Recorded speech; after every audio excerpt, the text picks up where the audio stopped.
I'm a consultant across the country in a program titled Closing the Gap between white and black students. The average white European child in our California test is scoring at the 60th percentile. The average black African American child is scoring at the 30th percentile. Now, we believe there are 5 major reasons for this gap. One reason has to deal with teacher expectations. There are many teachers who lower expectations for black students. Another reason for this gap lies in parental involvement. There are some parents that are not involved and supportive of their children's education. Another reason has to deal with student self-esteem. There are many children that do not feel good about themselves, that do not like the way they look. Another reason for this gap lies in the curriculum. It's not motivating, it's not relevant, and also learning style. Children learn in different ways, and many teachers give left brain lesson plans for large numbers of right brain thinking students. But the major reason, or one of the reasons we're going to look at today for this gap, lies in peer pressure. There are 5 major reasons for this gap: teacher expectations, parental involvement, student self-esteem, the curriculum, and peer pressure. And we wanted you to be with us today because we want to look at the impact of peer pressure on academic achievement.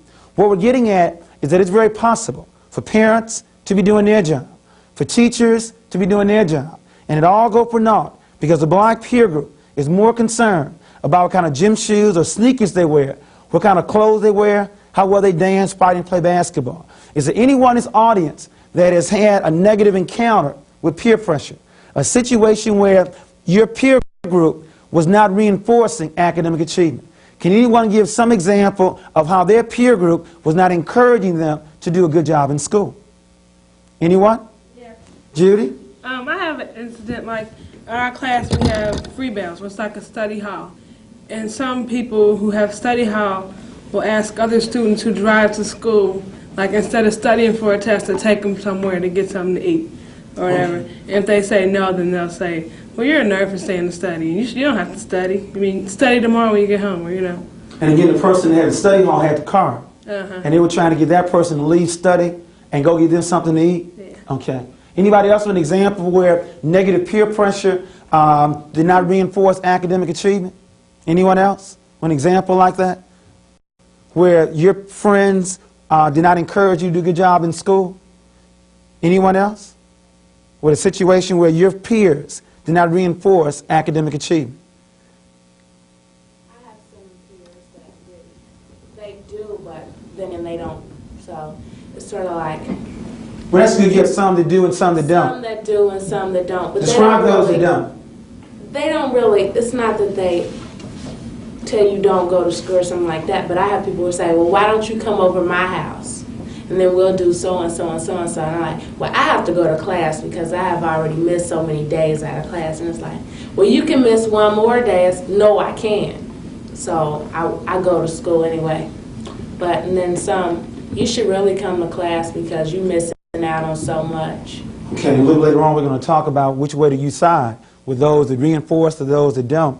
In my latest book titled, To Be Popular or Smart, we also interviewed students across the country, those that had good friends and those that had bad friends. And I just want to share with you an excerpt, one of the brothers named Lamont, who was one of the ones influenced by the negative peer group. This is what Lamont had to say. I can get an A on any test I want. It doesn't matter whether it's biology, algebra, English, history, drafting, or gym. In some of my classes, there have been 5 tests, and I've gotten 5 different grades. I've gotten A, B, C, D, and F. It's hard being serious the entire year. I got too many distractions to be in honors classes, but I don't want my partners to tease me and call me a fag. I usually sit in the back of the class and clown, and sometimes I don't go to class at all. I'm tight with my friends, and the women love me. Walk in a certain kind of way. How do you act black? Does anyone know how to act black? Okay, anything else? Have you heard that comment that to be smart is to act white? Okay, so when you act black, what does that mean? I mean, if acting smart is acting white, then how does that relate to grades for acting black? Is that right? I guess, yeah. That's what it's saying. If you're smart, you must be white. If you're black, then you must be dumb. Because white people say we don't know anything anyway. Okay, and what is a nerd? Does anybody know what a nerd is? I understand that we don't want to be called a nerd. I mean, that's the worst thing to ever be called. What is a nerd? Who's always in their books, who's always worried about getting their grades and getting A's and has a less social life. Now, would acting like a nerd make you popular with your students, with your friends? Your other nerdy friends, but Oh, not, you're the nerdier friends, right? Okay. not the in crowd, not the people who are popular and are worried about how their hair looks or what's happening at the football game. You could The be in crowd is into what? The hair, how your hair more looks? social life, and the nerdy people are more into their books and trying to achieve something for themselves. And in most schools, are there more nerds or more people in the in crowd? More people in the in crowd. In the in crowd. Okay, and we need to work on that. I want to now ask, which group, or in terms of Asians, why do Asian Americans do a very good job in school? Why do Asian Americans do a very good job in school? They constantly study as well. Okay, so they study more. To reinforce your point, Kevin, on the SAT, the average Asian on the SAT is scoring 920. And the average white European student is scoring 908. And the average black African American student is only scoring 700. Now, you gave one reason for this gap, and that is the average Asian studies 12 hours a week. The average white student studies 8 hours a week. And we only study 5 hours a week and watch more TV than anybody else in America. Any other reasons why Asians do a very good job in school? Their parents kind of emphasize schoolwork a lot. Okay, so their parents reinforce academic achievement, and you think that sometimes their parents may reinforce achieving more than African American parents? Okay, don't worry. I know that's not the case with your parents. But let's go on to the second part of the question. Why do African Americans do such a good job in sports? In the NBA, 86% of the NBA basketball starters are black, except in Boston. But only 1% of the engineers and doctors in this country are black. Why is it that black students, black people, do a better job in sports and music than they do in other areas? Is it ability? What is it?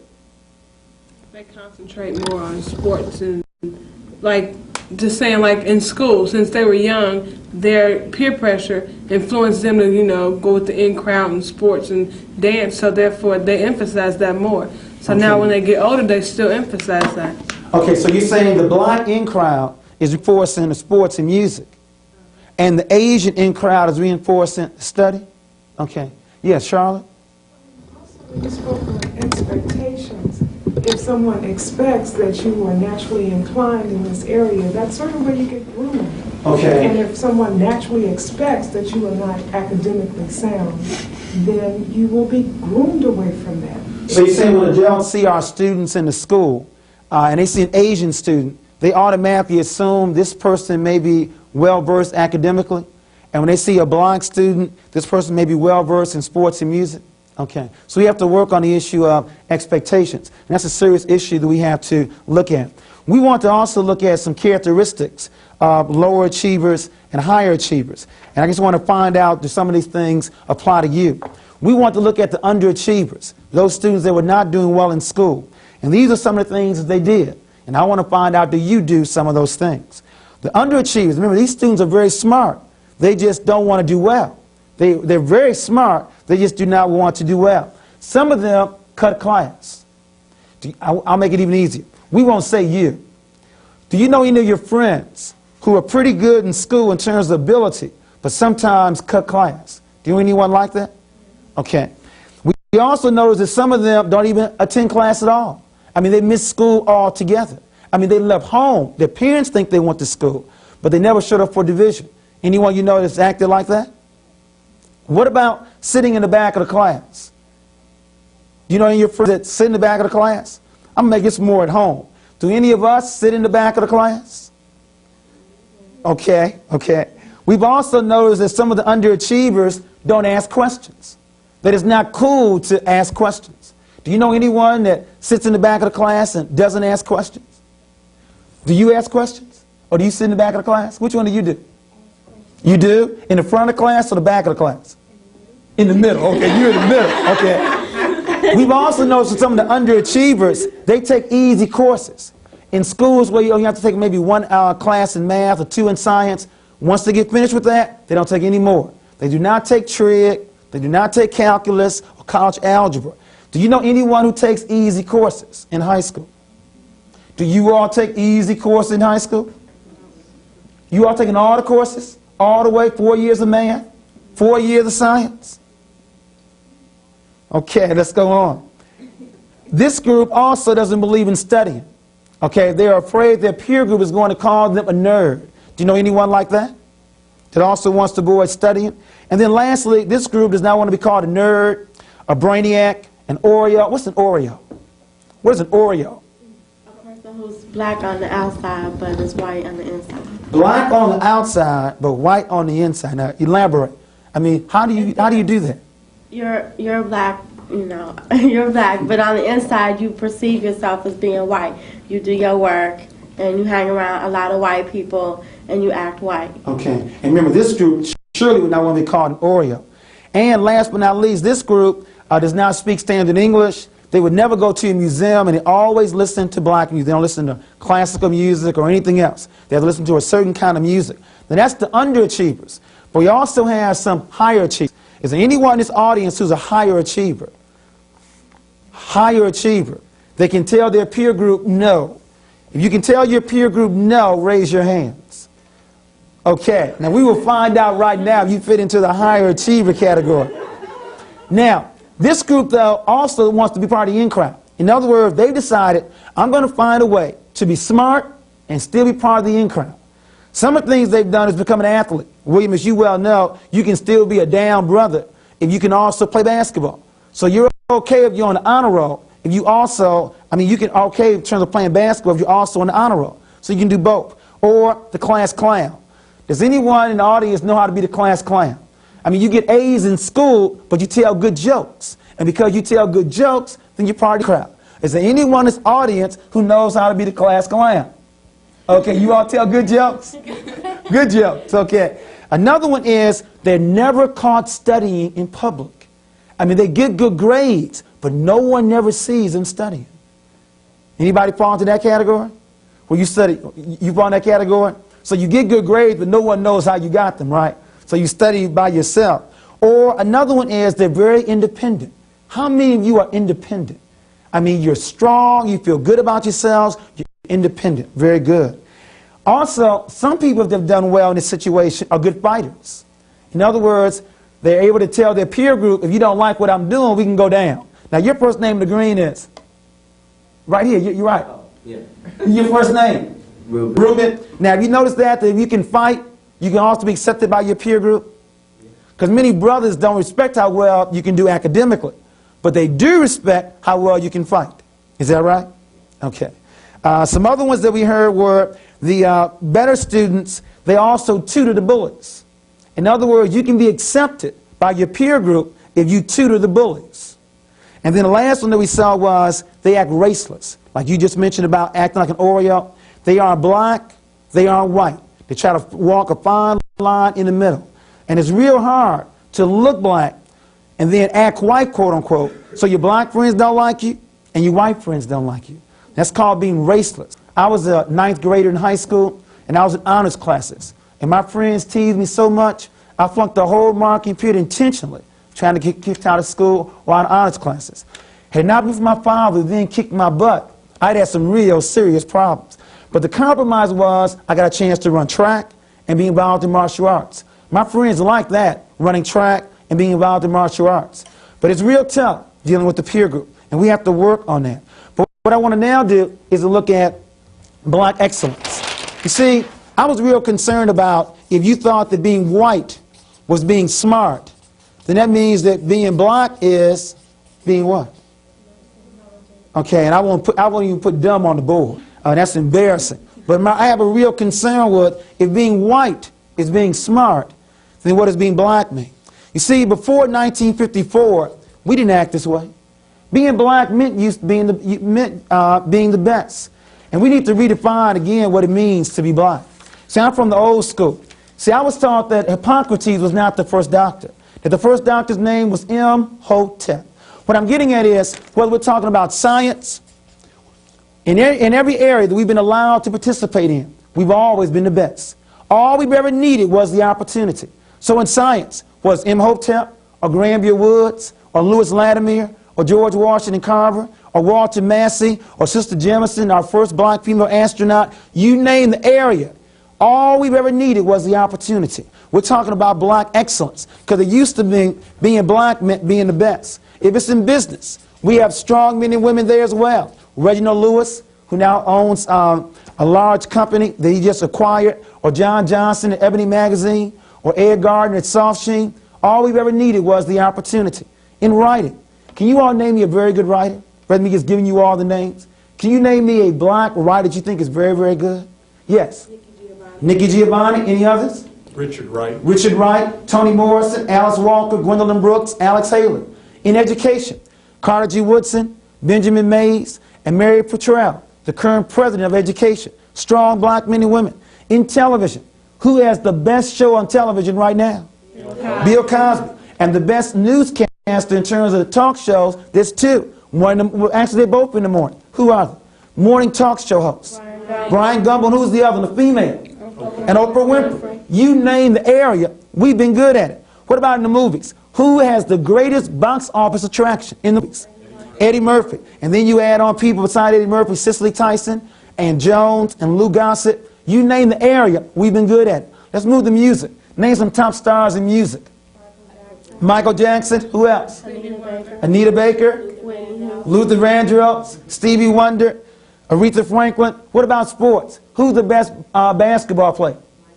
Michael Jordan. Who has rushed for more yards in football in the history of the sport? Rushed for more yards. Just retired. From Chicago. Walter Payton. Okay. And who hit more home runs than anybody in baseball, including more than Babe Ruth? Initials H.A. Hank Aaron. Okay. So again, you name the area, we've been good at it. Nor are we lazy.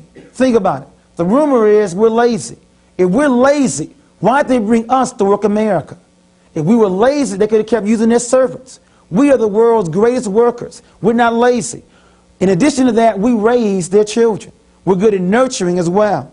Also, who received the Nobel Peace Prize? And he lives in South Africa, Zania, right now. Matter of fact, one is living, one died. The Nobel Peace Prize. One lived in America, one lived in South Africa. One is dead, one is alive. Nobel Peace Prize. The one in America was Martin Luther King. And who's the other one? He lives in South Africa right now. Bishop Tutu. Okay? So again, and also, who received more votes with less money? He didn't win, but he had the best run campaign, Jesse Jackson. What I'm getting at is, whatever the area is, science, business, writing, music, TV, movies, you name the area, all we've ever needed was the opportunity. All we've ever needed was the opportunity. What I want you to understand is, to be black means to be the best. When you go to your schools with white and Asian students, you represent the race. You represent Imhotep. You represent Marcus Garvey. You represent King Akhenaten. You represent Nikki Giovanni. You represent Bill Cosby. To be black means to be the best. And we have to work on this. We have to work on redefining what it means to be black. But, because many of us have this kind of definition, now we have to find ways to deprogram it. We deprogram our students right now. See, on a plantation, Abraham Lincoln figured out you have 300... Go through, and maybe that we can get a better perspective on ourselves. Okay, and I agree. Right quick before time runs out, when I went to Illinois State, there were 1,000 black students that went there with me.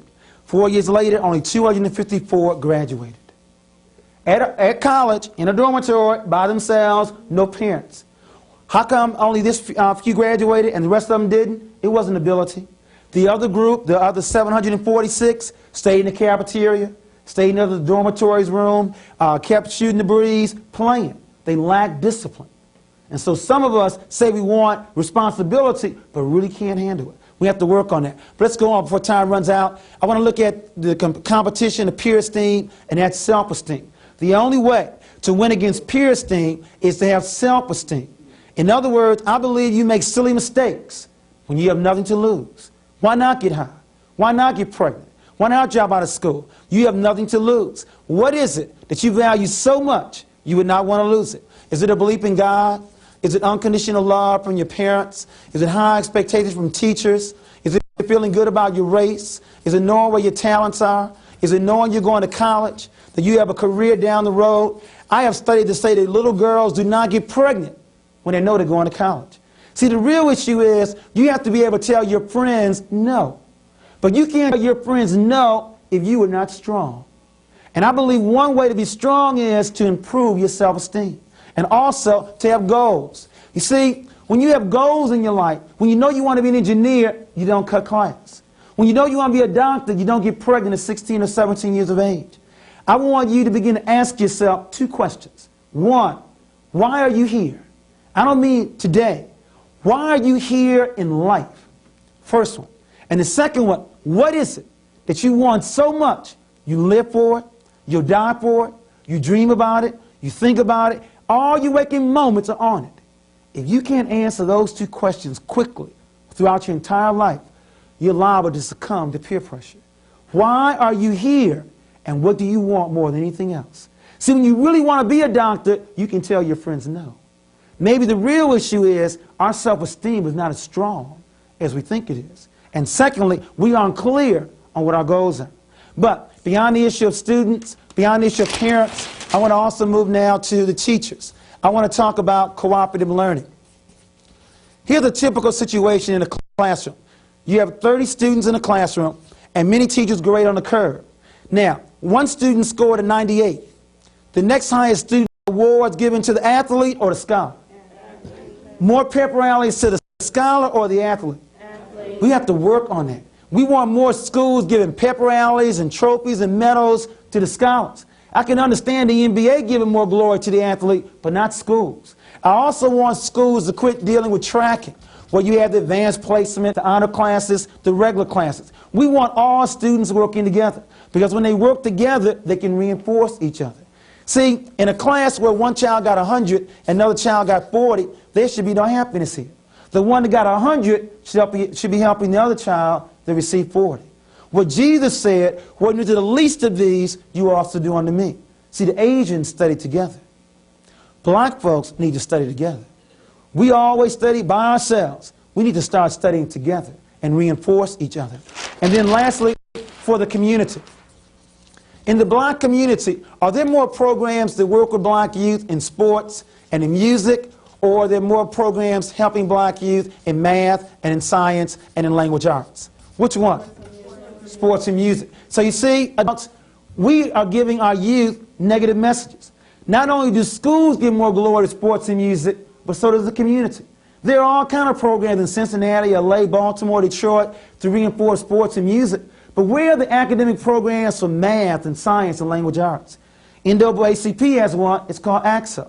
Upward Bound is another very good one. We need more programs that reinforce academic achievement. And you know what's interesting? The rumor is we have a shortage of black men.